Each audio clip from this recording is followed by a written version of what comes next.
Paquita Madriguera, Alicia de la Rocha. Siempre es muy gozoso y produce un acercamiento a las obras y a la música en general.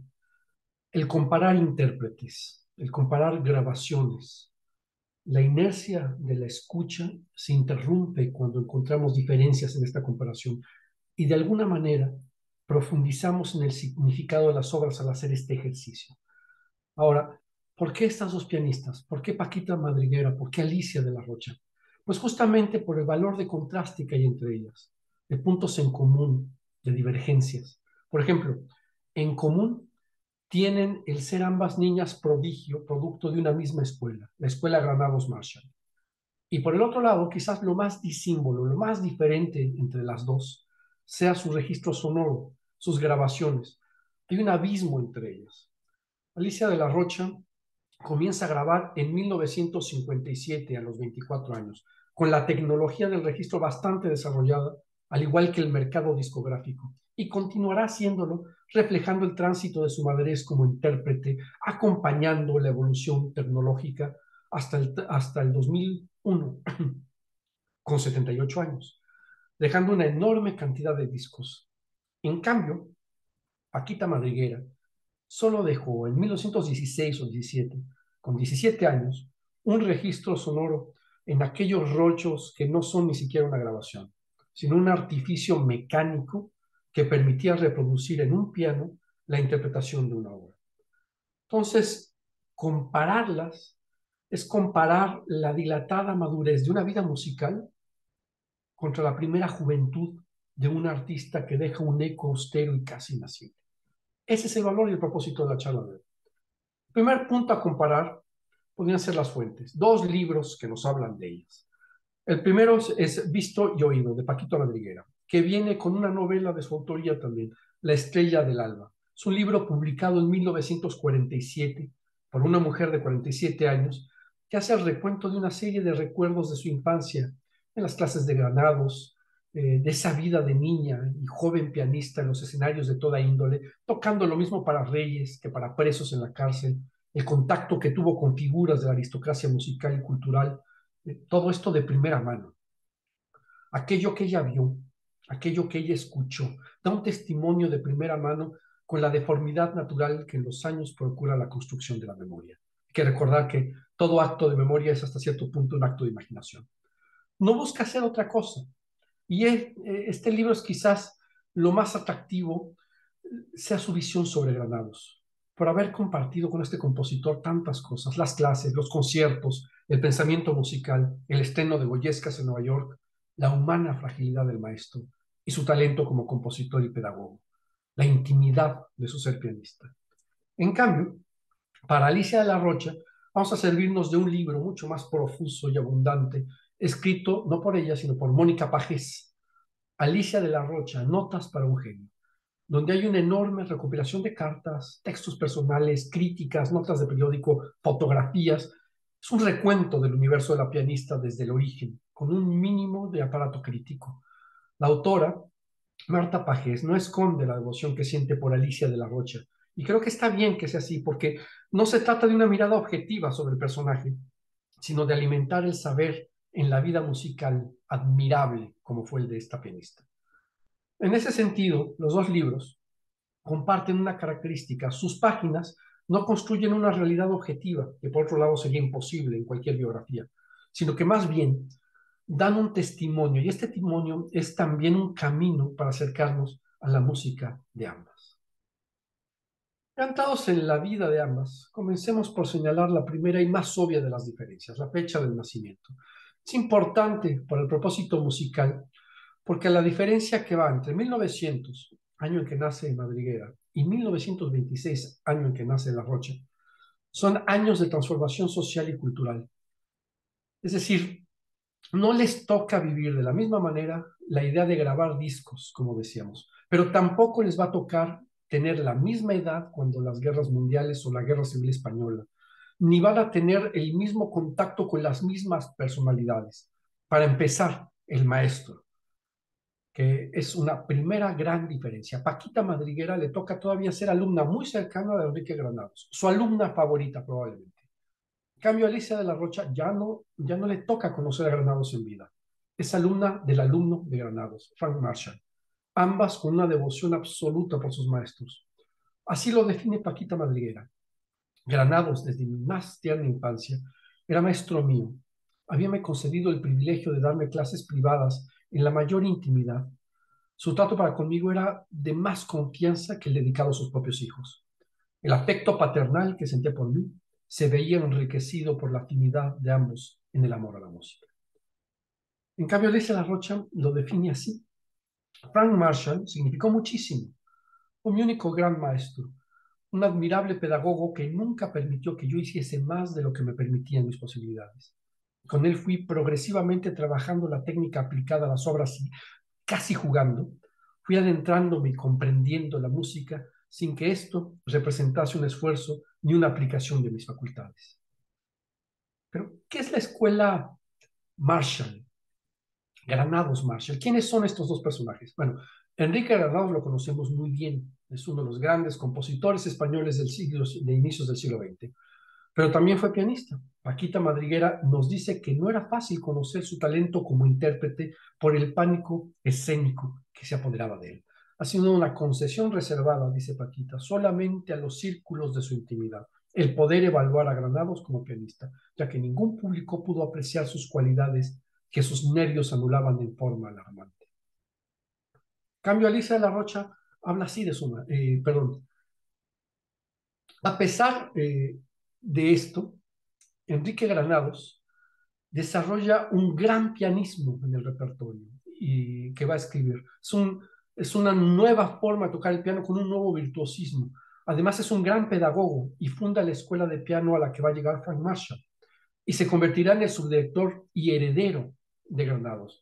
¿Quién era Frank Marshall? Pues Frank Marshall era el hijo de un ingeniero inglés enviado a Cataluña, donde nace su hijo Frank, quien va a terminar su formación pianística en la Escuela de Granados. Pagés nos cuenta que Marshall contaba muchísimas anécdotas de carácter apasionado y encantador de Granados.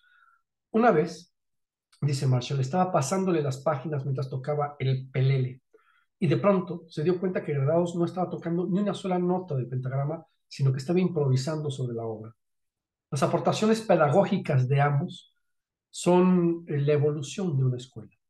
Por ejemplo, Granados en 1912 va a publicar un método que se llama Método Teórico Práctico sobre el uso de los pedales.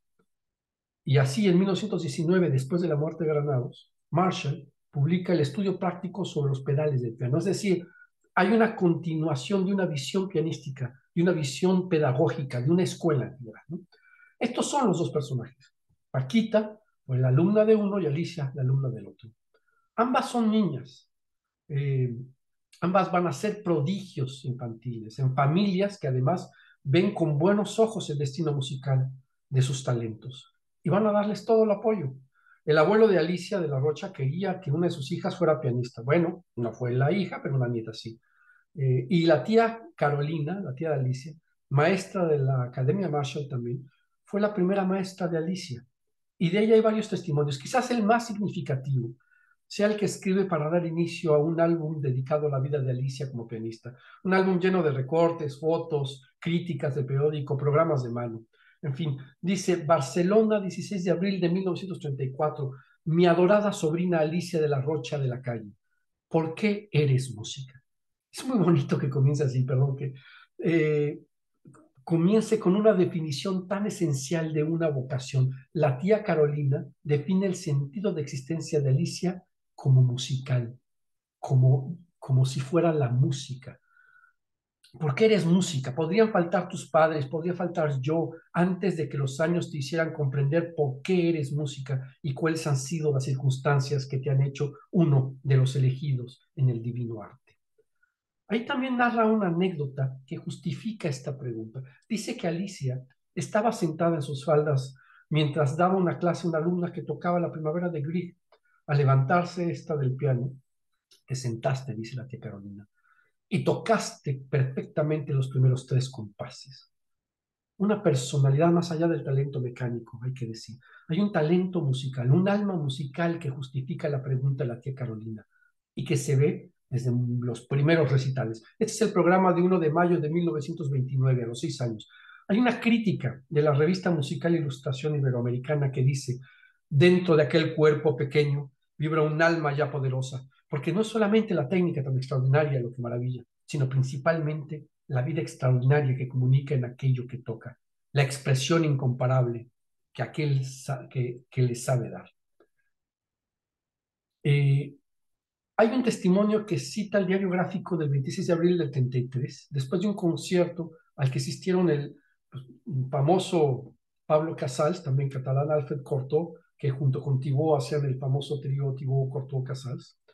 Y en esta crítica dice Pau Casals, no he conocido nada semejante, dijo. Y no solo es intuición lo de esta niña, sino que interpreta conscientemente como una artista verdadera. Alfred Cortot dice, he oído muchos niños prodigio de 6 y hasta de 5 años, pero ninguno de ellos tenía la finura exquisita con que esta niña expresa la música. Entonces, tenemos documentos y testimonios sobre la niña Alicia La Rocha mm, que dan, eh, que dan testimonio de esa primera parte de su vida donde asombraba una alma ya, un alma, como dice esta crítica de Dona Catalana, esta criatura tiene un alma de persona mayor, no es cierto, tiene alma de niña, de muy niña, tan llena de bellezas, pero sabe hacerla visible a través de las cuerdas. Cuando toca el hada y el niño de Granados, nos hace revivir aquella vida maravillosa que ya nos recordábamos y nos sentíamos niños como ella. Hay otra que dice, delante del piano, talmente como si un monstruo apocalíptico quisiera acometerla, Alicia de la Rocha llenó toda la sala de un efluvio musical súper dominante, de aquel cofre repleto de armonías y de canciones. La diminuta artista supo sacarle todas las utilidades, las ternuras y los placeres del espíritu. Hay una donde, afortunadamente, digo, de manera muy afortunada, hace la comparación de esta fascinación por la que en la distancia sentimos por alguien como Mozart. Nada era más indicado para presentarse a esta diminuta artista que una obra de Mozart. El caso del famoso niño prodigio revivía una vez más entre nosotros. Uno se debía poner de espaldas a la pista de los ejecutantes para no darse cuenta de que se trataba de un artista hecho y derecho. Ahora, eh, Paquita Madriguera no tiene menos tampoco, ni son menos elogiosas. Este es el programa con el que debuta en el Palau de la Música el 18 de marzo de 1912, con 11 años. Un concierto en 3 partes. Esa estructura de recitales en 3 partes, como las 3 jornadas en las obras de teatro del siglo de oro, que es un esquema, yo pienso, muy logrado y que habríamos de recuperar. En fin, la segunda de estas 3 estaba completamente dedicada a sus propias obras. Y eso nos habla de otra cosa también. Uno aprende el piano, pero no aprende el piano como un intérprete nada más, un reproductor mecánico de una gran técnica, sino alguien que entiende la música y al generar un discurso musical en sí mismo, surge una urgencia de expresar música escribiéndola también. Eso lo vamos a ver en las dos. Pero bueno, aquí tenemos las obras de una niña en la segunda parte, la Non Non, el aplec de la ermita, Cadesprada de verano y boda india. El compositor y subdirector del Orfeo Català, Francesc Pujol, escribió un texto de presentación para el programa de mano que decía, la pequeña Paquita vivía movediza y risueña.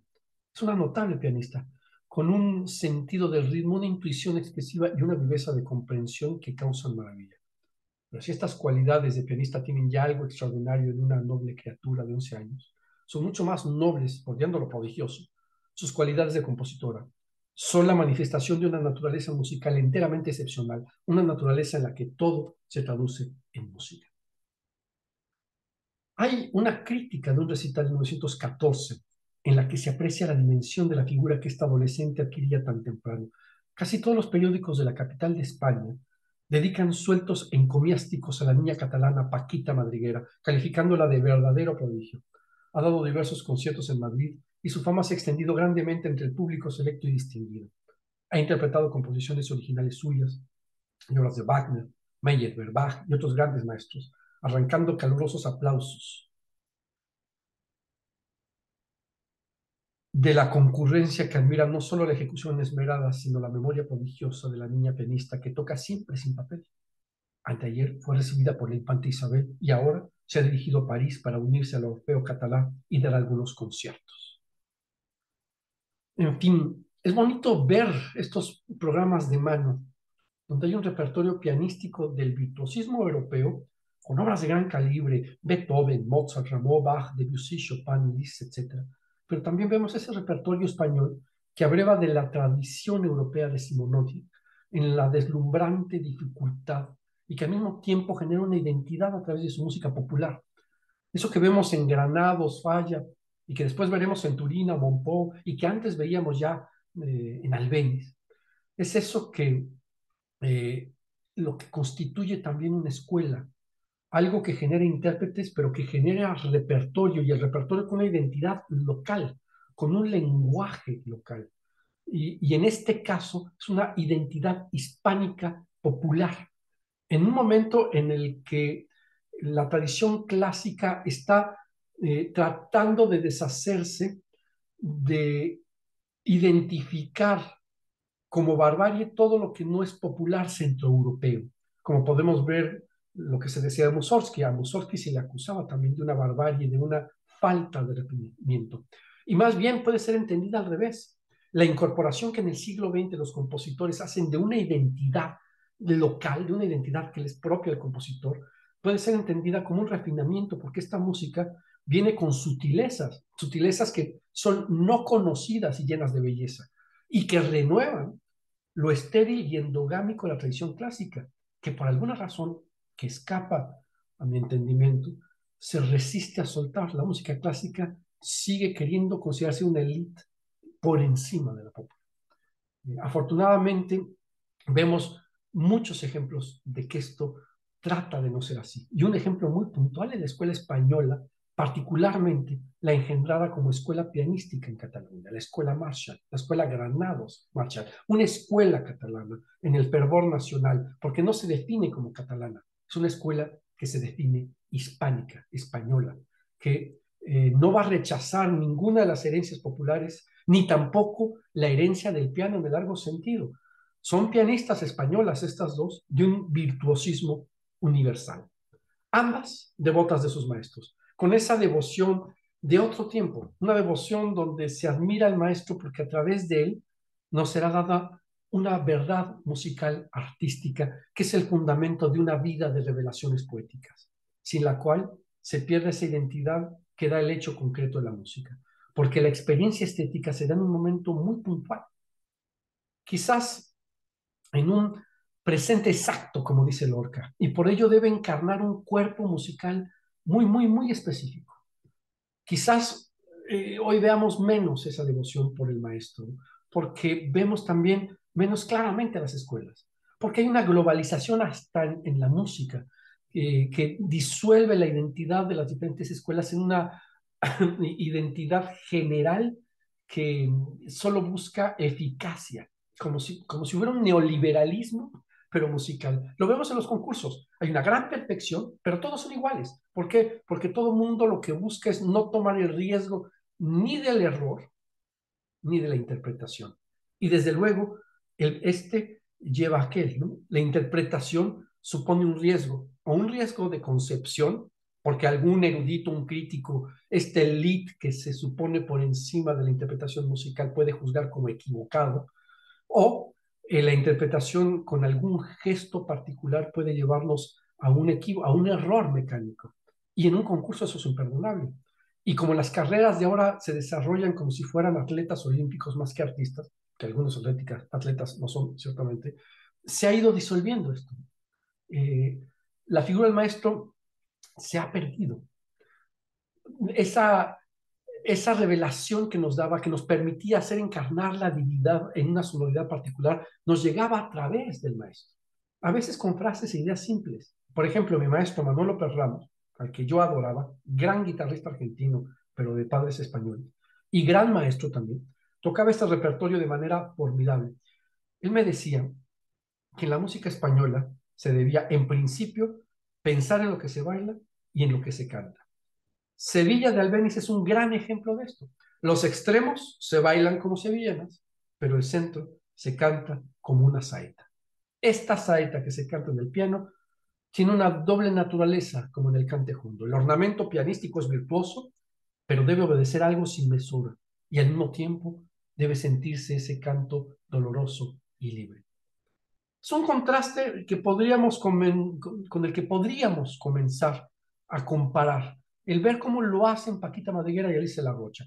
Paquita, la niña de 16, 17 años, en el rollo de piano que deja de modo brillante y virtuoso, lo va a hacer así.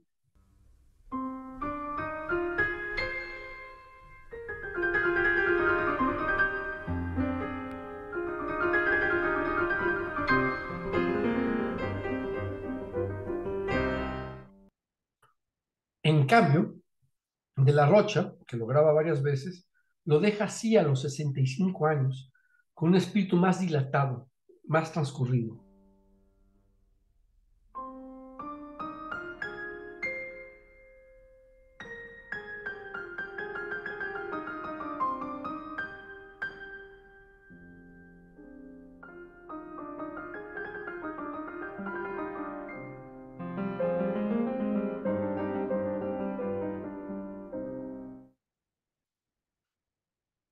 Comparemos ahora la obra completa, porque en realidad creo que podemos decir que los elementos en ambas son los mismos, pero en proporciones diferentes.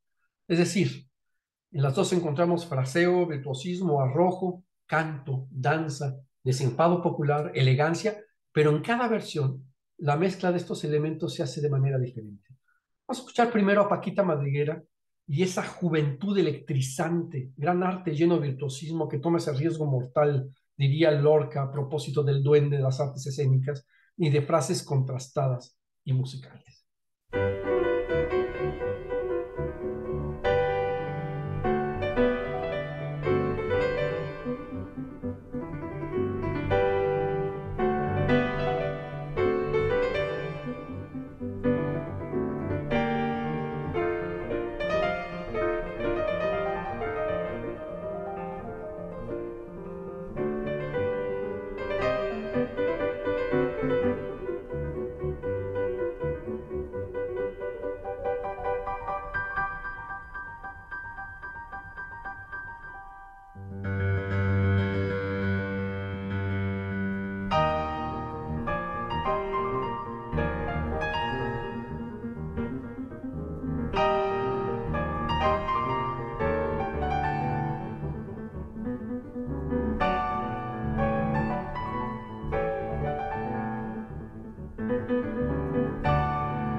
Vamos a escuchar a Alicia La Rocha, que es una versión igualmente muy brillante, pero creo que es menos electrizante. Pero a cambio, esta mujer de 65 años, sin abandonar la fuerza, hace la obra separando mucho más las frases. Es quizás más elegante en un sentido, más refinada, aunque pierde el asombro de ese virtuosismo lleno de riesgo. Es un distinto balance entre lo que debe de haber de ámbito popular, virtuosismo, refinamiento, velocidad. Es quizás la edad también, aunque la versión que graba en 1958, a los 25 años, no es muy distinta de esta, a los 65.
curiosa también.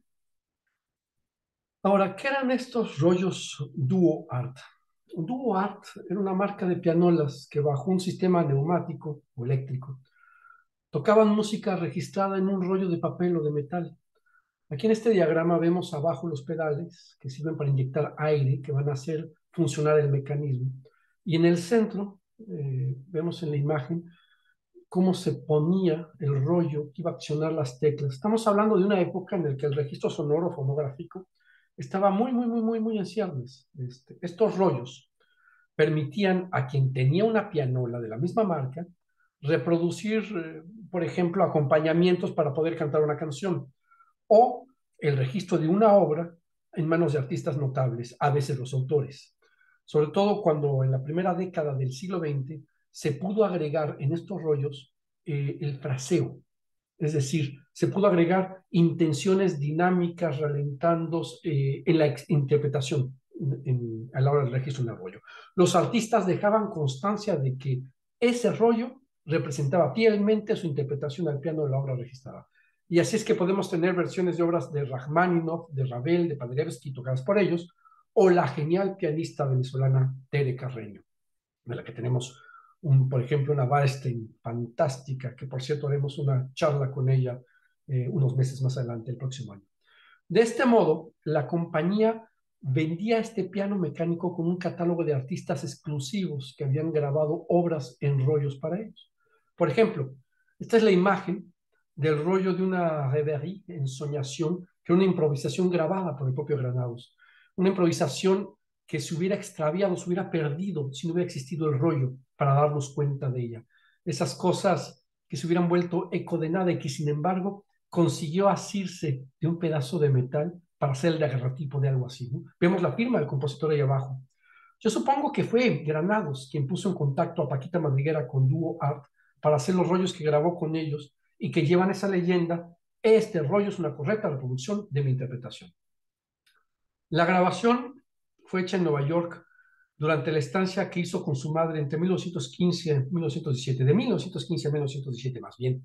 Muchos episodios de esa estancia son evocados en el libro Visto y Oído, que nos hablan del universo musical de inicios del siglo XX y que nos dicen también el peso que Paquita tenía ya también en esa época, así de joven. Por ejemplo, el último concierto de Tere Carreño, Paquita nos dice: Teresa Carreño ha sido sin discusión uno de los grandes pianistas que han existido. Su valor excepcional la incluye entre los colosos del sexo masculino. Me parece estar viéndola, magnífica y ataviada con un traje gris perla, pero la recuerdo con más precisión el día de su último concierto. Era en Nueva York. Vestía un soberbio traje de escamas plateadas. Interpretó las obras de la primera parte del programa como un titán, no obstante sentirse enferma desde antes de comenzar. Yo estaba entre el público. Me mandó buscar por su marido y rogó que continuara el concierto porque su malestar empeoraba. Se marchó a su casa y ya no la vi más con vida. Me cupo, pues, el triste honor de haber terminado su postrera audición. De esa época es también todo el episodio de Goyescas, la ópera de Granados basada en la música para piano. Paquita comienza su libro con un diálogo con su maestro Granados. Yo debería morir en un accidente de ferrocarril o auto o marítimo, agregué yo. No, por Dios, marítimo, no. Detesto el mar y no pienso cruzarlo, a pesar de la tentadora oferta que tengo de unos amigos de Nueva York. Yo no sé la razón, pero tanta agua me asusta.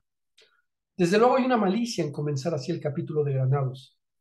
Madriguera establece un sentido de lo trágico, un destino que se vuelve, ¿cómo decirlo? Un destino que llega a un destino que es tragedia por la urgencia, por obtener algo que se pierde tan solo al conseguirse y que nos hace pensar en aquello que por esos años se decía también en la historia del soldado: una felicidad, esto es la felicidad, dos, es como si ninguno hubiera existido. Y todo esto, esta tragedia de perder lo adquirido cuando se adquiere, esta idea de una imposibilidad de dos felicidades, se retrata en el episodio neoyorquino de la vida de Goyescas, el episodio final de su vida. Recordemos que Goyescas fue en principio un conjunto de piezas para piano, basadas en cuadros y grabados de Goya. En ese universo de majos y majas, requiebros, amor y muerte, una obra pianística donde está la síntesis del lenguaje de Granados, el refinamiento armónico, el virtuosismo, una lírica muy poderosa, la capacidad de construir estructuras y drama a partir de melodías que se evocan de una pieza a otra. En fin, esto creo que ya lo habíamos hablado en una charla, en la de Juego y Teoría del Dueño. Y es esa sensación de drama que hace que se convierta este ciclo de piezas para piano en una ópera. Y que entre la ópera de París y la de Nueva York se van a disputar el estreno y que gane la oferta por asunto de dinero, Nueva York, a pesar del terror que tenía Granados por viajar en barco. A eso hay que agregar algo de lo que yo no tenía idea hasta que no lo leí de la pluma de Paquita Madriguera. Granados, casado con una esposa que lo adoraba, que era devota de su persona, Amparo Gali Lloveras, vivía una pasión por una de sus alumnas. Paquita no da el nombre en su libro, hubiera sido muy poco delicado, pero sabemos que era María Oliveró, a quien dedicó sus escenas románticas. Entonces, para Granados, separarse de ella por tener que ir a estrenar a Nueva York en un periodo largo de separación, lo apesadumbraba, lo consumía. Así lo va a recordar Madriguera. El Metropolitan Opera House de Nueva York, en competencia con la Ópera de París, se disputó la primicia del estreno y las condiciones de los primeros fueron incomparablemente más ventajosas. Naturalmente, mi maestro optó por Nueva York. Y a pesar de la aversión al mar y con desgano profundo, pues para él separarse de su amada significaba un enorme sacrificio, decidió embarcar para Estados Unidos en compañía de su esposa. Esto era en la época de la guerra, la de 1914 a 1918. Los buques españoles, pequeños, incómodos, lentos y feos, pero seguros, además de ostentar un pabellón neutral, evitaban en lo posible atravesar zonas beligerantes. En consecuencia, zarparon de Barcelona en uno de esos barcos rumbo a Nueva York. Me contaba el guitarrista Miguel Llobet, compañero de viaje de Granados, que desde el primer día de travesía el maestro fue presa de una melancolía, desinteresándose de todo en absoluto. De cuando en cuando tenía fiebre y apenas probaba bocado. Se pasaba las horas enteras acostado en una silla, encubierta o adentro. Cuando recibe el frío, esa languidez tenía impresionado al pasaje y en particular a su pobre esposa, la cual sabía demasiado bien a qué atribuirla. Cuando arribaron a Nueva York, yo ya me encontraba ahí para dar cumplimiento a mis contratos. Seguí de cerca el desarrollo de los preparativos para la realización de la ópera, sus ensayos e innumerables contratiempos. Presencié los honores y gentilezas que los habitantes de aquella enorme ciudad tributaron a mi maestro. Sin embargo, este encontrábase cada día más abatido, enfermo y desesperado de añoranza amorosa. Esta versión para ópera de una obra que tiene su origen en una obra para piano la devuelve a este instrumento con un agregado, un intermezzo, que no forma parte del ciclo para piano de Goyesca, pero que nació de la ópera. Un intermezzo. Paquita lo cuenta así. Para un cambio de decorados se necesitó un interludio corto, que escribió el maestro en menos de media hora delante de mí y que me alcanzó desde su mesa de trabajo diciéndome, toma, nana, así me llamaba siempre, tócalo. Quiero que seas tú la primera en tocarlo y yo el primero en oírlo. Escuchemos nosotros también a esa jovencita que lo grabó justo después de haberlo estrenado en la intimidad de una obra recién creada.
Sigue Paquita diciéndonos, este intermezzo fue el éxito más grande de la obra y hubo que visarlo en cada representación ante el asombro del mismo autor, que no le adjudicaba importancia alguna. Granados vislumbraba el periodo más feliz de su existencia. Resuelto el asunto financiero, podía dedicarse exclusivamente a la composición. Ya se había comprometido con publicistas, teatros, músicos, discos, etc. Su obra definitiva estaba en el horizonte. Comparemos ahora la versión de piano con la versión en orquesta, la versión que hace para la ópera Goyes, que hace en la interpretación de la Orquesta Sinfónica de Madrid y Anthony Ross Marva.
Nos sigue contando Paquita Madriguera.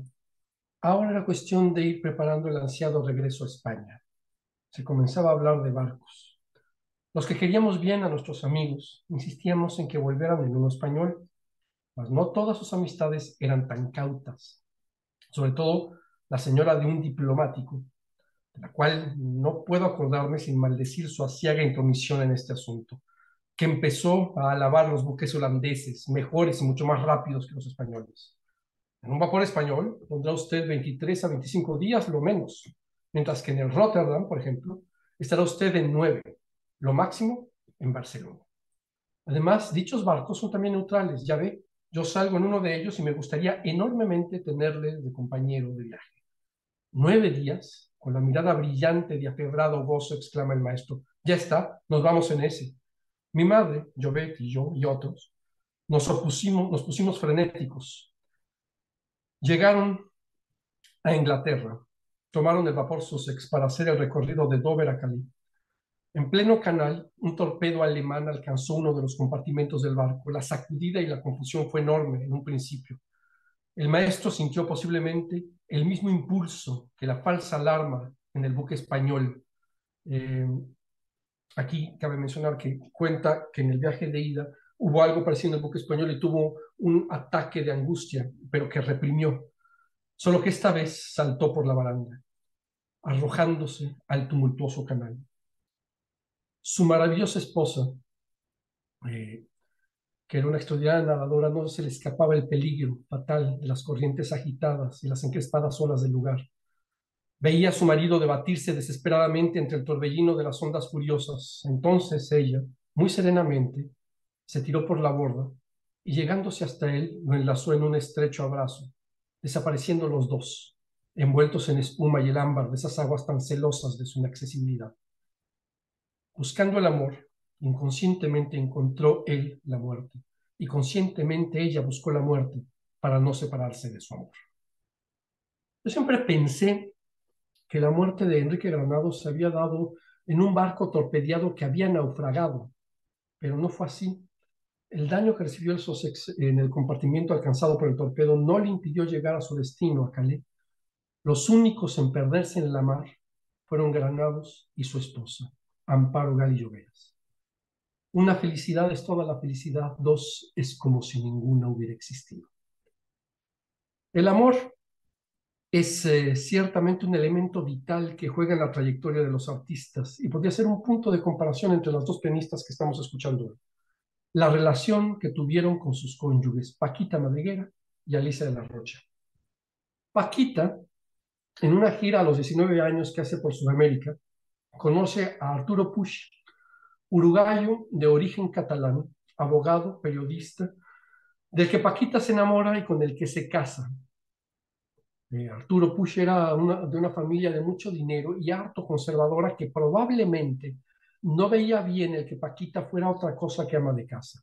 No entiendo cómo es posible, pero Paquita Madriguera suspendió su carrera entre 1921 hasta 1932, cuando Arturo Puig muere, dejándole un buen capital y algunas propiedades en Uruguay. Paquita regresa a Barcelona y retoma su carrera en 1933. Ahí nos vuelve a narrar en su libro, en otro episodio, en un episodio dedicado enteramente al guitarrista Andrés Segovia, al que consideraba como un hombre arrogante y al que conocerá personalmente por la intermediación de Joan Manén, compositor amigo de ambos, y finalmente se va a casar con él, con Segovia, en octubre de 1935, y con quien tendrá 2 hijos, y con quien también se le va toda la carrera. Ya ha tenido 3 hijos con Puig y ahora 2 con Segovia. Porque en lugar de tener una carrera compartida, que más o menos la tenían, era una carrera que supeditaba, perdón, la carrera de Paquita a la de Andrés. Por ejemplo, en este programa vemos cómo el programa está más dedicado a Andrés Segovia y la participación de Paquita tiene más que ver con el acompañamiento que hace como pianista de los conciertos de Ponce o de Castelnuovo Tedesco, ¿no? Eh, Ambos son artistas de alto nivel, pero pareciera que Paquita, no sé si por ser mujer, no sé si por haber retrasado su carrera por haberla suspendido, de alguna manera se queda detrás de su marido. Luego viene la Guerra Civil Española en el 36 y se van a instalar en Montevideo, en una de las propiedades de Paquita. Eh, no tengo muy clara la postura de Paquita Madriguera frente al conflicto español. Sabemos por las cartas de Segovia que le manda Manuel de Ponce que la Casa de Barcelona fue saqueada durante la Revolución de 1936, que Segovia no es partidario de los rojos en ese ambiente polarizado y probablemente Paquita compartiera su postura ideológica. En Montevideo van a permanecer también durante la Segunda Guerra Mundial y hacia finales de esta, sabemos también por cartas de Segovia Ponce que el guitarrista andaluz sostenía un romance con Olga Praguer Coelho, una guitarrista brasileña, y que Paquita finalmente no lo consentirá y que va a comenzar los papeles de divorcio en 1947. Aunque retoma su carrera y regresa y estrena obras, conciertos con orquesta, ya no va a tener el empuje con los 5 hijos que llevaba o con pues, el retraso que le supuso uno y otro marido para darle el aliento que a estas alturas comenzaba ya a gozar Alicia La Rocha. El panorama para Alicia La Rocha es enteramente diferente. El universo que la rodea y la claridad con la que piensa su ser musical la pone con toda naturalidad o con un artificio plenamente decidido al lado de otro pianista, Juan Torra, que a pesar de ser hijo de un industrial catalán, quiere él también ser pianista. Y la figura de Alicia de la Rocha es una figura bienhechora porque es la que lo empuja a que termine su formación en la Academia Marshall. Es un hombre de mucho talento, pero también es un hombre muy consciente del valor que tiene su novia, con la que se va a casar y a la que va a apoyar incondicionalmente a lo largo de toda su vida productiva, y a lo largo de toda su vida. Desde luego, no es posible penetrar la intimidad, la realidad de una relación, pero las cartas entre ellos nos dicen mucho de este acuerdo en el que hay una devoción del uno por el otro y de ambos por la música. Y en ese acuerdo sucede, como puede suceder cualquier cosa, que ella, que Alicia, es la figura internacional y reconocida. De manera que ambos se van a permitir desarrollar una carrera, pero él va a favorecer enormemente la vida pública y la carrera brillante eh, que desarrollaron y parecen haber tenido una vida muy plena y muy feliz. Ella le escribe a los 20 años, en 1943, cuando están en esos primeros escarceos, ese primer conocimiento, ella tenía miedo de que la familia de él no lo aceptara. Le escribe después, tenía miedo, pero ahora me doy cuenta de mi felicidad hoy, o sea, actualmente me siento la más feliz de las mortales. Te quiero con verdadera locura. Soy tuya, Alicia. Eh, Él le va a escribir a finales, no, ella vuelve a escribir en 1946. Hace una gira en las Canarias y le escribe: mientras cenaba, me ha empezado una tristeza al verme lejos de ti que no me ha dejado terminar la cena. He subido a la habitación y aquí me tienes, después de haber llorado, escribiendo para ti y dándome cuenta que sin ti no puedo ser feliz. Te quiero demasiado. Ahí los vemos a los dos, una fotografía tocando, o un programa de mano tocando los dos, porque hacían recitales juntos. Lo que es más, él cuando se titula de la Academia Marshall, toca la noche en los Jardines de España acompañado por Paquita. Imagínense qué maravilloso acompañamiento de lujo. En 1947 todavía no se casan, que es de 1943 a 1953. El noviazgo dura 10 años, noviazgos largos son peligrosos, diría el cura de la corte del faraón, pero bueno. En 1947, Alicia de la Rocha va a Ginebra, que era un lugar importante donde se realizaban concursos para diferentes instrumentos. Van ella y Victoria de Los Ángeles.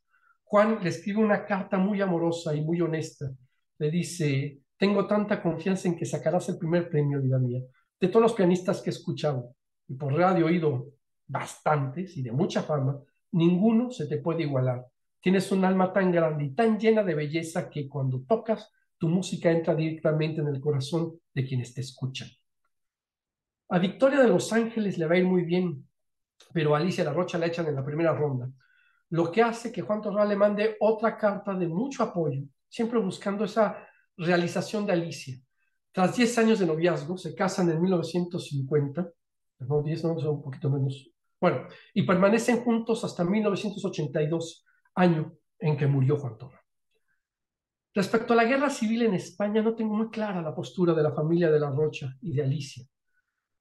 Para el 36, Alicia ya era una figura importante en Cataluña y en España.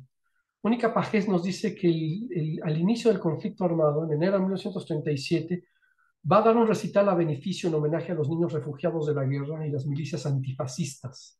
Sin embargo, para septiembre de 1939, da un recital durante la estancia de cursillistas en Barcelona, donde el público, nos dice en una carta a una amiga, eran todas camaradas de la Falange. La carta la rubrica Barcelona, 28 de septiembre de 1939, año de la victoria. La verdad, no sabría bien cómo interpretarlo, porque hay algo de circunstancial en este tipo de cosas, en este tipo de conflictos, en este tipo de momentos históricos en todos nosotros. Y desde luego, no puede haber un juicio ni al artista ni a la persona por la postura que haya tomado durante la Guerra Civil Española. Pagés pareciera que trata de posicionarla por encima de cualquier conflicto ideológico o político, y me da la impresión que en su recuento de este periodo acota los testimonios para robustecer esa imagen. A lo mejor me equivoco, pero me parece difícil que una cosa así sea posible. Me parece difícil que alguien como Alicia Larrocha o como cualquier persona pueda estar por encima de una cosa tan dura y tan fuerte como puede ser la guerra. En ella, en Alicia Larrocha, en la reputación internacional que cultivó después de ambas guerras, hay algo de no hablado, tal como Pagés procura acomodarlo. Espejo de eso no hablado en nuestra sociedad después de estas tres guerras, las dos mundiales y la civil española. Y así lo vemos en muchos lados. Por ejemplo, y eso es muy claro en el Museo de Europa, aquí en Bruselas, la complejidad del origen, el desarrollo y las consecuencias de la Guerra Civil Española y de la Primera y Segunda Guerras Mundiales no se discuten. Y la figura de Alicia Larrocha, su trayectoria, por su peso específico y por su ser español, son reflejo de ello. Entonces, así podemos ver estos dos universos, el de Madriguera y el de Larrocha, y en esa trayectoria su testimonio, y en ese testimonio su relación con el repertorio español generado en ese ambiente de la Escuela de Granados Marshall. En la relación con Enrique Granados, sería fantástico comparar fragmentos de Goyescas, pero no tenemos la grabación de ambas. Sin embargo, si hay una obra muy emblemática de Granados que sí podemos comparar. Se trata del Allegro de concierto, pieza de 1903 que nace de un concurso del Conservatorio de Madrid, cuyo objetivo era proveer una obra de alta destreza instrumental a los alumnos. Varios compositores entran a este concurso, entre otros Manuel de Falla, por ejemplo, y el que resulta vencedor es Enrique Granados con este Allegro de concierto. En él está ya el lenguaje de Goyescas, ese pianismo de una armonía refinada, acordes amplios, movimientos armónicos novedosos, sugerentes, emocionantes, lo mismo que el virtuosismo instrumental y pasajes melódicos de mucha intensidad. No sabría decir bien a bien si se trata de una estructura en forma sonata, pero claramente hay una estructura A-B-A, que podría bien ser la de una forma sonata, ¿no? Donde la primera A establece centros tonales convencionales de manera no convencional, con melodías que los identifican. Y luego una parte central B en la que deposita un nuevo motivo que deriva, digamos, que no había citado antes y que parece como una evocación, un motivo que se identifica con el arpegio del tema número uno, un motivo un motivo que es casi esencial, que es casi nada y que nos hace pensar en el final del amor y la muerte de Goyesca. Y luego finaliza esta parte central con una cadencia y va a regresar a la primera A y al final hace una evocación otra vez del tema central. Y ese es el talento de un gran compositor, si puedo decirlo así. Quizás el gran talento del que escribe música es esa posibilidad de evocación de algo que ya no es más, porque en esencia la música es así, a diferencia de la pintura, por ejemplo, que permanece en el espacio que le fue destinado. La música desaparece un instante después de haber sido entonada, desaparece casi después de nacer. Luego entonces, todo es evocación en la música, todo el tiempo, y es eso lo que consigue también muy bien Enrique Granados en esta obra, sobre todo al final, a través de un virtuosismo que es ya el que vamos a encontrar en Goyescas. Vamos a escuchar esta vez primero a Alicia de la Rocha, haciendo esta obra a los 60 años, en plena madurez y dominio de su quehacer interpretativo. De la Rocha no conoció a Granados directamente, pero tiene varios textos donde nos habla de él y de la relevancia que en su vida tiene y del diálogo que con él la música concita. Dice, ay, es que me impide leer, pero dice, en cuanto a Granados, no los llegué a conocer personalmente, pero creo sentirme muy cerca de él y me da la sensación de haber sido él y yo toda mi vida grandes amigos. A un artista de su talento que dibujaba y escribía poesías con la misma maestría que componía música, no se le puede hacer una semblanza desde el léxico cotidiano. Hay que ser poeta. Habría que tener las palabras de Miguel Hernández para poder poner en letra algo que he sentido muchas veces, que necesitaba hacer, dialogar con él, con el maestro. A las aladas almas de las rosas del almendro de nata te requiero, que tenemos que hablar de muchas cosas, compañero del alma, compañero.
fantástica versión, fantástica, fantástica. Pero Paquita Madriguera, como ya lo hemos visto, tuvo otra relación, una relación mucho más estrecha, eh, una relación a veces poética, ¿no? Tuvo una relación con la poesía de la que habla Alicia de la Rocha. Paquita Madriguera vivió esa parte de primera mano, nos da cuenta de ella en su libro. Dice, a pesar de ser yo muy niña, pedíame de vez en cuando, Granados de luego, que asistiera como auditora al curso de perfeccionamiento que estaba bajo su dirección. Quería ponerme en contacto con las obras pianísticas de importancia, que oyera las diferentes versiones de cada discípulo y por encima de todo, inculcarme el criterio que sobre el autor en general y la obra en particular tenía el maestro. Era un artista finísimo. Añádese a ello un don de la palabra envidiable. Creaba ambiente a los pocos segundos de comenzar un relato y su conversación, además de inteligente, era muchas veces intensamente emotiva. De tanto en vez la sazonaba con chispas graciosas y en general poseía una paleta tan ricamente gamada para expresarse que sin miedo a la exageración podría afirmar que pintaba lo que explicaba. Una vez vi salir a un grupo de discípulos del curso a su cargo, profundamente impresionados de religiosa emoción, porque el maestro, habiéndoles querido dar nociones sobre la obra que debían ejecutar aquel día, les habló de ella y su idea desarrollada magistralmente fue elevándose talmente impregnada de arte, poesía y fuerza anímica, que un torrente de prodigiosas sensaciones se apoderó de los alumnos, al punto que ninguno se atrevió a borrar el maravilloso clima de su relación, teniendo lo que concretar ante el piano. Había resultado mezquino. Por primera y única vez en mi vida he visto triunfar la palabra específica y limitada sobre el inmenso horizonte de la abstracción musical. Vamos a escuchar la versión de Paquita Madriguera de una niña de 17 años. Ah, no, perdón, me faltaba este último pedazo. Y el grupo silencioso y conmovido se despedía del maestro, desapareciendo por la puerta con el alma saturada de amor, arte y nostalgia, porque nostalgia deja siempre en los corazones sensibles la presencia fugaz y milagrosa del arte que tenemos que abandonar para apoyar los pies en la tierra. Entonces vamos a escuchar ahora sí la versión de Paquita Madriguera, de esa versión de una niña de 17 años en el rollo aquel de Dúo Art, mucho más rápida, le dura 2 minutos menos, más virtuosa y en ese sentido me parece más poderoso el contraste a la hora de la evocación del motivo central, de ese tema que es casi nada. A lo mejor tiene que ver con la fragilidad del registro, que es seco, de la fragilidad del intérprete, que es seco, de la fragilidad de Granados.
monumental, que es la versión, es maravilloso imaginar a esta niña chiquita de 17 años, bueno, bonita niña ciertamente, 16, 17 años, pero sobre todo lo que conmueve es este virtuosismo que es el eco de un fantasma en un rollo de papel.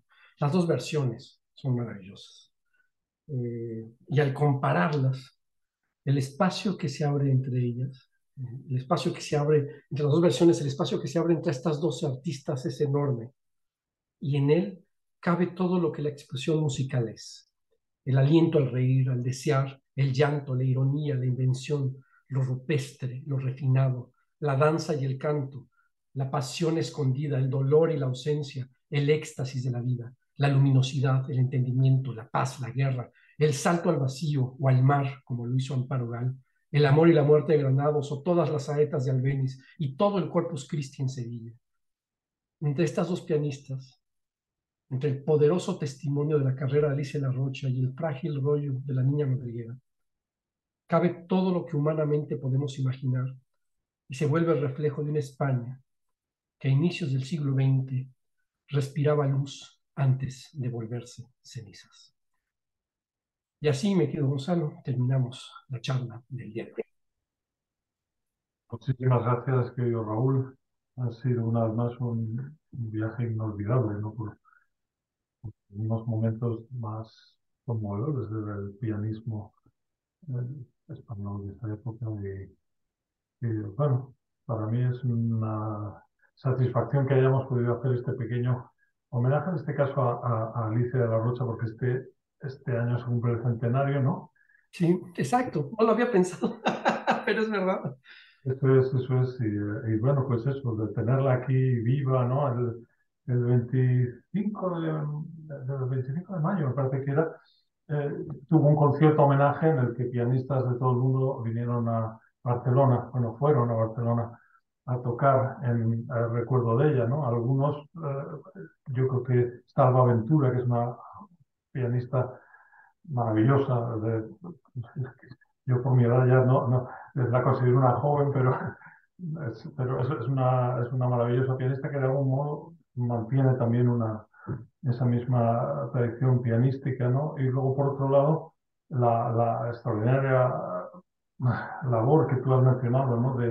De continuidad y de una idea de casi, en fin, de intimidad espiritual, ¿no? De los alumnos de la Frank Marshall, aunque no enteramente formado en ella, el pianista Douglas Riva se formó en la Juilliard, es un pianista de origen medio español, medio norteamericano, y estudió en la Juilliard, pero después terminó estudios en la Marshall y con los años conoció a Alicia y lo acogió, digamos, en la dirección de la edición de las obras completas de Granados, la editorial Boileau.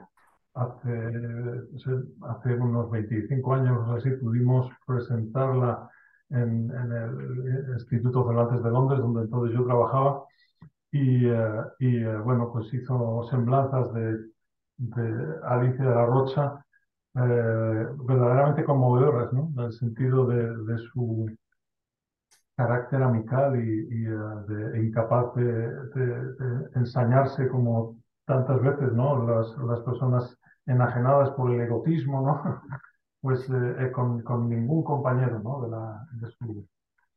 De los grandes pianistas, ¿no? De su generación. Lamentablemente no tengo ningún recuerdo por motivos de edad, ¿no? De Paquita Madriguera, pero la evocación que tú has hecho y traída además a través de esos rollos, ¿no? Que producen en efecto ese shock incomparable, ¿no? De haber quedado atrapada, esa expresión de Ghost in the Machine, ¿no? Ha quedado ahí todo ese espíritu en la máquina, ¿no? Algo verdaderamente maravilloso. En algunas de las otras sesiones que tú has dado con nosotros, pues hemos podido recordar alguna vocación de pasada, ¿no? De Paquita y de el que fuera su segundo marido, ¿no? De Andrés Segovia, y Sí, también como que se completan pequeños círculos, ¿no? De referencias, ¿no? En el pasar de estos cursos, ¿no? Y bueno, pues como que enriquecen perfectamente la memoria y traen esta voluntad, ¿no? de oír inmediatamente la música de personas como estas, ¿no? Y efectivamente el motivo central que tú buscabas, yo creo que en todos lo has conseguido, ¿no? Es cómo cobra dimensión cuando se rompe, digamos, ese maleficio de la escucha mecánica, ¿no? Que a veces es casi inevitable, ¿no? Y sí, sobre todo si uno ha tenido una única versión, ¿no? Claro, durante años, ¿no? Has escuchado Goyesca solo en la versión de... Eso es, eso es. Muchos de nosotros, supongo, hemos tenido esa cosa de que cuando hemos oído por primera vez una grabación en disco, generalmente, desde que hemos podido volver a ella, cuando oímos una segunda, es como efectivamente todo esto que tú decías, ¿no? Que salta por los aires esa concepción, ¿no? Que creíamos como de absoluta isomorfismo, ¿no? Entre la escritura musical y la interpretación musical, ¿no? Y cómo cabe verdaderamente el universo de lo completamente singular que somos cada uno de nosotros, ¿no? Y que maravillosamente pues aflora, ¿no? En versiones como estas, ¿no? De las que de verdad es ahí esta multiplicidad de universos en los que uno podría vivir, ¿no? Bueno, yo lo agradezco, ya digo, muy personalmente, porque también a ellas la llegué a conocer, a Alicia de la Rocha la llegué a conocer de jovencito. Yo iba ahí al Teatro Real muy jovencillo y tal, y fui ahí a darle la mano. Bueno, aunque yo era jovencito, ella es que era muy bajita, ¿no? ¡Ah! Y entonces nos dábamos la mano así, ¿no? O sea, no de arriba abajo y de abajo arriba, ¿no? Una persona encantadora, ¿no? Y por cierto, con una mano muy curiosa, ¿no? Sobre la que se ha hablado mucho, ¿no? Que era tan bajita, pero la mano llegaba a una décima. O sea, yo llego apenas a una décima con la mano extendida y ella con esos dedos meñique que le llegaban, vamos, que parecían sobrepasar al dedo, al anular o al dedo medio, ¿no? Era una cosa espectacular, ¿no? Uno le daba la mano pensando que esa mano era capaz de todo eso, ¿no? Y se quedaba como anonadado, ¿no? Bueno, por todas estas razones te doy las gracias y es hora de que el resto de los asistentes pues puedan intervenir y cualquier cosa que quieran comentar pues es muy bienvenida. Hay una primera pregunta de Lisbeth que dice, Alicia Larrocha era catalana, pero se consideró como catalana o más bien como española. Yo creo que a principios del siglo XX, incluso la herencia musical no hacía la distinción que ahora política y socialmente, el conflicto que existe ahora. O sea, si pensamos, por ejemplo, en Albéniz y en Granados como compositores catalanes, ellos recogen el universo sonoro de toda España.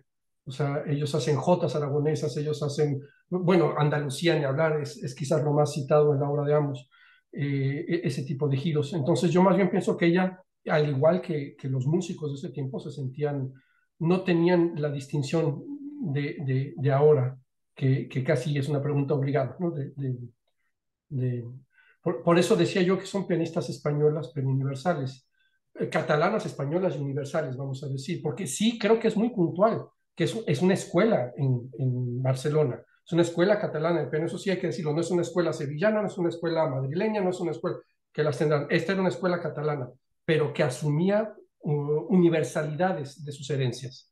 Y una de las universidades que asume es la de España como identidad completa. No sé si eso responde, o no sé si tú tengas otro comentario a ese respecto, porque yo tengo la impresión igual, recuerdo que Lorca decía cosas así, ¿no? Que iba a Barcelona y hablaban un español y tenían pues, como una identidad común, ¿no? A principios del siglo XX. Sin que esto quiera decir absolutamente nada. Y además es verdad que entre las generaciones de artistas de esta época hay una admiración a esa singularidad, ¿no? Por ejemplo, en el hecho más que evidente de que Barcelona era, de algún modo, claramente, ¿no? La capital cultural del país, ¿no? Donde pasaban cosas extraordinarias, ¿no? Madrid también era una ciudad importante, otras ciudades lo eran, pero había una especie de consenso en este sentido, ¿no? Y lo vemos en todas las cartas de unos para otros y otros para unos, ¿no? que hay, no es que no hubiese una cuestión de percepción de la propia identidad, pero se da quizá con unos tintes muy distintos a los que se da actualmente, ¿no? Y bien, pues en eso creo que hemos salido perdiendo, pero igualmente esto tampoco quiere decir nada, ¿no? Pero fíjate que lo que contabas de este alumno, ahí es donde ya se ve cómo se diluyen las identidades de las escuelas de intérpretes, ¿no? O sea, él se va a estudiar a Juilliard. ¿Por qué? Pues porque si quieres hacerte una carrera, pues tienes que andarte paseando y, digamos, recibir la bendición de los grandes centros de peregrinaje de estudio musical. Sí, A mí eso me parece muy mal, porque de verdad uno va al Reina Elizabeth aquí y es como ir a las Olimpiadas. O sea, claro, ves una claro. equitación perfecta sin ninguna identidad. Y lo que nos gusta, por ejemplo, de escuchar y comparar versiones antiguas, es que encontrabas la escuela. Y lo que es apasionante con estas dos es que reciben la misma herencia, pero de manera diferente. Entonces hay una identidad común, que es la de la escuela Marshall, pero las dos proyectan a un Granados que ellas conciben en su memoria. Una porque lo tuvo enfrente todo el tiempo y la otra porque se imagina el diálogo con él, ¿no?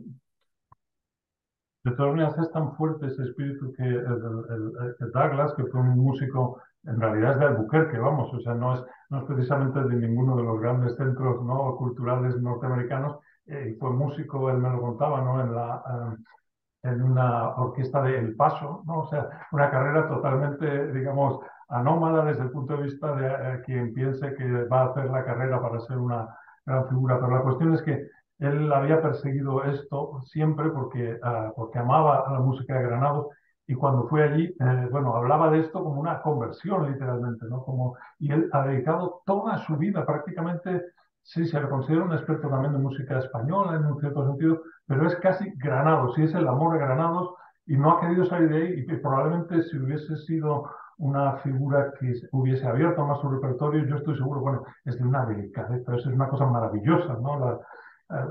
El pianismo de Douglas Riva, que por cierto, en la editorial de Stan Naxos emprendió la grabación de la obra completa, ¿no? Pero yo creo que en su caso es verdaderamente una especie de místico de este espíritu del que se embebió, ¿no? Y que parece como haberle transformado. Pero ves, hay esa idea como de el maestro, ¿no? Tú recibes la palabra que usaste es muy buena, una conversión. De pronto él recibe una verdad y, Mm, y dedica su vida a esa verdad. Y sí, yo tengo sí, la impresión que a mi generación, todavía hasta mi generación, a lo mejor porque mi maestro era un viejito maestro, todavía era posible reunirse en torno a un maestro recibiendo esa verdad, lo cual además detonaba una serie de historias con los alumnos, de la relación alumno-maestro. Por ejemplo, lo que hay con Granados y Paquita Madriguera, que lo ve como un padre, pero además de como un padre, cómo ella de alguna manera le siente traicionada la honra al ver que esta tiene un amante, ¿no? El sí, caso de Alicia La Rocha es todavía peor. Con ella sí hay una devoción absoluta. Durante la guerra, Marshall se va a Marruecos y regresa en el 39. Bueno, la carta donde describe el día de regreso es una carta gloriosa. Y había toda una parte de la charla que ya no hice sobre ellas como compositoras, eh, donde Alicia de la Rocha le escribe una suite al estilo Bach cuando tiene 16 años a Marshall, se la da el día que regresa de Marruecos con la emoción del día más feliz de su vida por el reencuentro que tiene con este hombre que es todo para ella. Y el maestro le pide que se le dedique al maestro Benedito. Entonces ella escribe una carta a una amiga, dice, es una puñalada lo que he recibido, es una carta que Mónica Pajés da editada, y yo lo lamento porque yo no creo que sea, yo creo que sí hay una infatuación, aunque no es una infatuación, porque ella quería mucho a la pareja, a Frank Marshall y su esposa, pero lo que dicen que a mi edad no se sienten estas cosas, pero claro, a lo mejor él no se da cuenta, pero ¿cómo no se va a dar cuenta si él fue el que me enseñó a sentir la música así? Es lástima que ya no pasamos por ahí, pero si no hubiera sido verdaderamente largo el periplo. Pero sí, tienes razón, es esa idea de una figura central porque es él el que nos hace depositarios de una verdad musical. Perdón, ahora sí, si alguien más quiere hacer un comentario. hay un comentario de Sofía Rangel, ¿no? Del que decía que no conocía a Paquita, pero ha sido realmente hermoso saber de su vida y obra, las vidas de ambas mujeres, muy interesante, dos artistas maravillosas. no se puede estar más de acuerdo. Sí, y sí es una pena porque ella hubiera podido tener la carrera de Alicia La Rocha, pero a lo mejor el hecho de haber nacido 23 años antes hace que cuando se casa con un hombre rico uruguayo de origen catalán, le plancha el destino un poco como a la hermana de Félix Mendelssohn, ¿no? A Fanny Mendelssohn, ¿no? Que de pronto se casa y bueno, pues hasta aquí llegaste, mi hijita, tú puedes seguir como una recreación. La hija de ese matrimonio, me parece, Rosa, dice, o María, una de dice que su mamá nunca dejó de tocar el piano, a pesar de esos 10 años donde no dio recitales propiamente. Y luego viene otra vez y sigue tocando con orquestas. Ponce le iba a escribir un concierto, pero ahí está otra vez esa cosa de Andrés Segovia. Es verdaderamente una pena. Y su libro es muy interesante porque nos habla de muchos personajes de la época vistos a los 47 años, pero con la memoria de una niña de 16, de 15, 17 años, ¿no?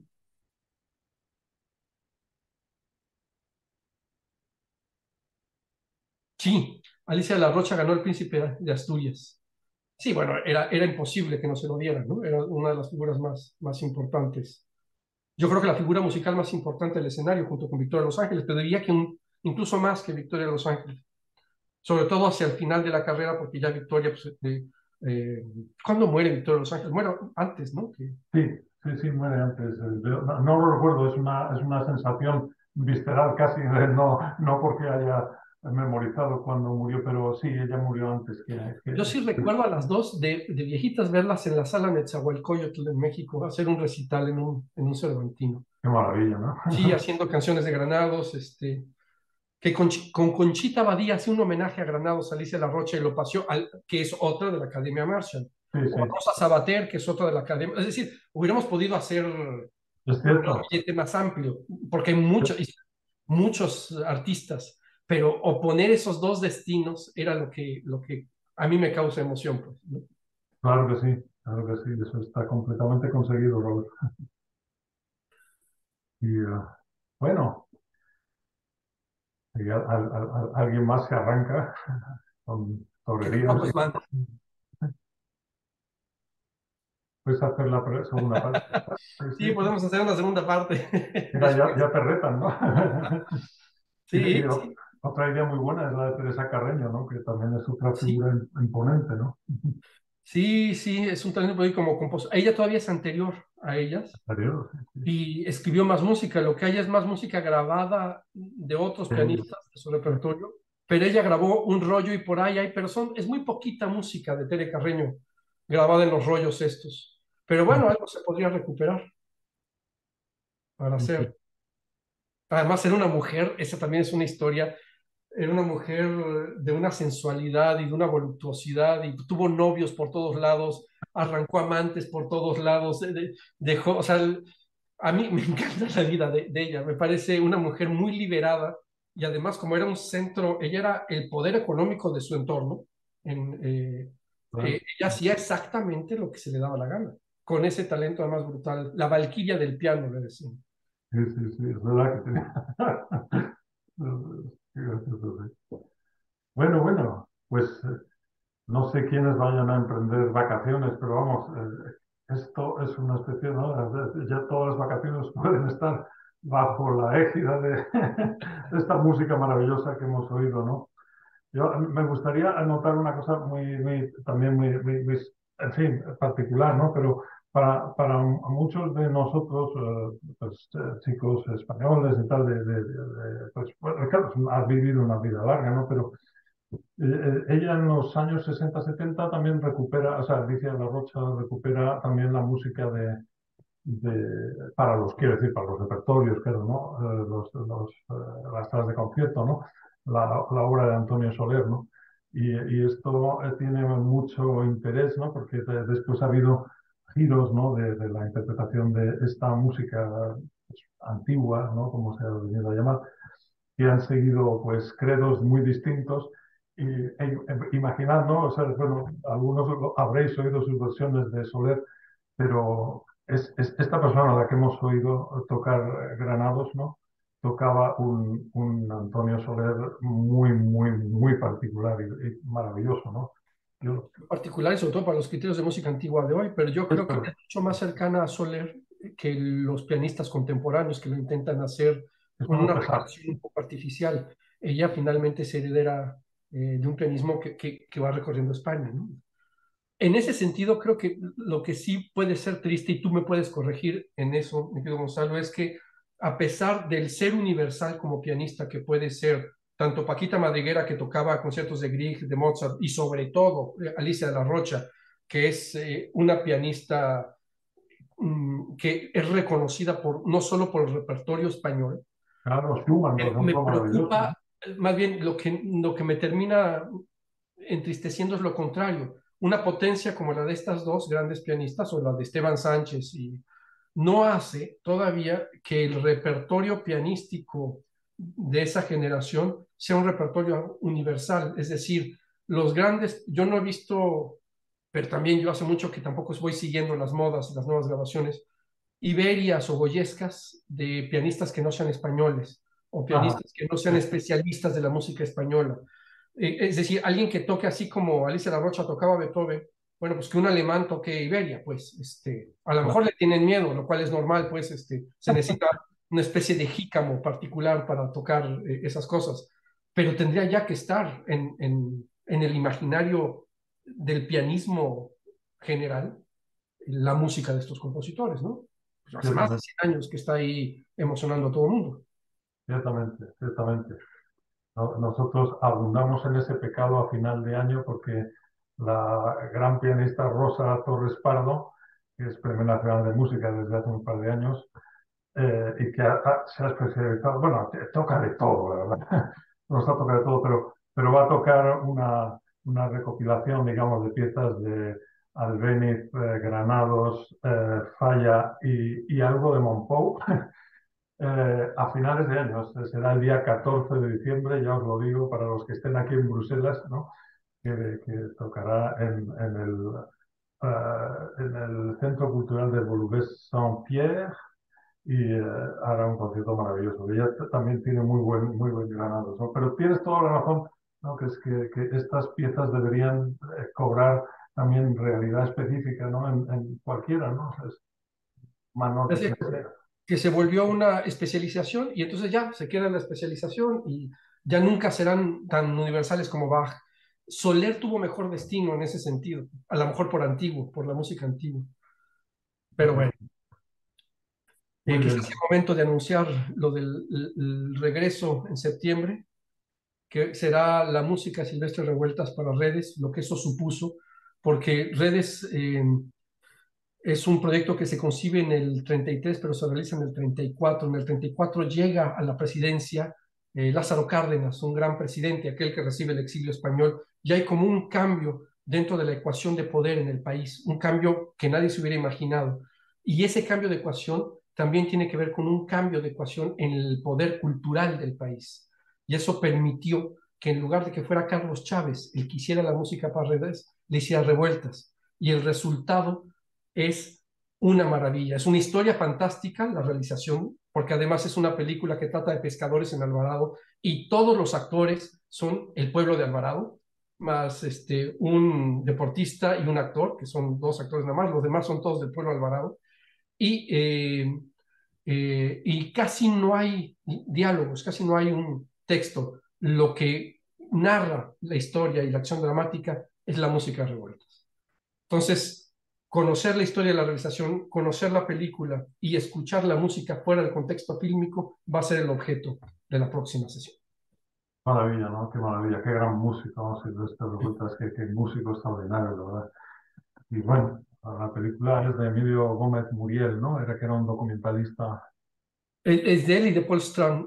Ah, ajá, El proyecto surge con Paul Strand, que en esa época estaba en México. Hay que recordar que después de la revolución, la izquierda intelectual gringa, digamos, estadounidense, los artistas sentían una especie de atracción por ese México revolucionario. Ahí tenemos a John Reed, por ejemplo, ¿no? claro. Bien Sí, a como Weston, ¿no? El fotógrafo que sí, fue, sí, todos estaban fascinados con con lo que estaba pasando en México, el muralismo, los compositores nacionalistas, la literatura. Entonces ahí estaba colaborando con Chávez y así es como se echa a andar este proyecto, pero ya eso lo platicaremos. Es a dos, la fotografía es a dos, la dirección es a dos, y la música es solo a uno. Hay una anécdota fantástica de uno de los pobladores que filman un día, al día siguiente llegó rasurado. Venía él, y le dice, ¿pero por qué te rasuraste? No podemos seguir filmando. No, pues es que me dio calor. Entonces tuvieron que esperarse un mes sin hacer nada a que le volviera a crecer la barba para poder seguir filmando. Pero es parte de las muchas cosas. Sí, Y sí, bueno. Fantástico, pues eso es lo que nos espera en la vuelta, ¿no?, del verano. Ahora, pues la gratitud a ti, Raúl, a todos vosotros por haber estado compartiendo esta sesión maravillosa una vez más, y bueno, no sé cuántas ya. Y bueno, pues feliz verano a todo el mundo, haga lo que haga, pero que sea feliz, que seáis felices y que nos veamos de vuelta en el 4, creo que era el 4, ¿no?, de septiembre, 4 de cuando septiembre, sí. estábamos con esta vuelta a redes, ¿no? Quedaremos envueltos en las redes de Don Silvestre, que se merece la pena. Muy bien, muchas gracias, buenas noches a todos y feliz verano.